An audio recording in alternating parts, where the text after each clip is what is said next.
ಮನದ ಕಡಲು ಕವಿತೆ ಮೇಳ ಇದೇ ಫೆಬ್ರವರಿ 14ಕ್ಕೆ ಬರ್ರಿ ಬರ್ರಿ ಬರ್ರಪ್ಪ. ಎಲ್ಲಿಗಪ್ಪ? ಸರ್ ನೀವೇ ಹೇಳಿ. ಬೆಂಗಳೂರು ಗಾಂಧಿ ಬಜಾರ್ ವಿದ್ಯಾರ್ಥಿ ಭವನ್ ಎದುರುಗಡೆ. ಅಲ್ಲಿ ನಾನು ಸಂಗೀತಗಾರರು ಎಲ್ಲ ಸೇರ್ಕೊಂಡಿರ್ತೀವಿ.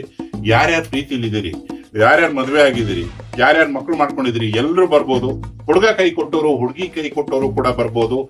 ಎದುರಾ ಬದ್ರು ಕೂತು ನಿಮ್ಮ ಪ್ರೀತಿ ಬಗ್ಗೆ ನನ್ನ ಹತ್ರ ಹೇಳಿ, ನಾನು ನಿಮ್ಮ ಫೀಲಿಂಗ್ಸ್ ಎಲ್ಲದನ್ನು ಕೇಳಿ ಆನ್ ದ ಸ್ಪಾಟ್ ಹಾಡು ಬರೀತೀನಿ. ಅದನ್ನ ಸಂಗೀತಗಾರರು ಅಲ್ಲೇ ಹಾಡ್ತಾರೆ. ಬದುಕಲ್ಲಿ ನಿಮ್ದು ಅಂತ ಒಂದು ಪ್ರೀತಿಯ ಹಾಡು ಇರಬೇಕು ಅನ್ನೋದು ಮನದ ಕಡಲು ಚಿತ್ರತಂಡದ ಆಸೆ. ಸರ್ ನಾನು ನಿಮ್ಗೆ ಅವತ್ತಿಂದ ಹೇಳ್ತಾ ಇದ್ದೀನಿ, ಈ ಜಗತ್ತಲ್ಲಿ ಈ ಕೆಲಸ ಯಾರು ಮಾಡಿಲ್ಲ ಸರ್. 1000 ಜನ ಬಂದ್ರೆ 1000 ಹಾಡು ಬರೆದು ಕಳಿಸ್ತೀರ ನೀವು? ಇದು ಮನುಷ್ಯ ಮಾಡೋ ಕೆಲಸ ಅಲ್ಲ ಸರ್. ಅವ್ರ ಮನುಷ್ಯರೇ ಅಲ್ಲ. ಹೌದು ಅಂತ ಅಂಜಲಿ ಹೇಳಿದ್ದು ಸರ್. ಸರ್ ಇದೇ ಫೆಬ್ರವರಿ 14ಕ್ಕೆ ಬೆಂಗಳೂರು ವಿದ್ಯಾರ್ಥಿ ಭವನ 3:30 ಮೇಲೆ ಕವಿತೆ ಮೇಳ ಇದೆ. ಎಲ್ಲರೂ ಬನ್ನಿ.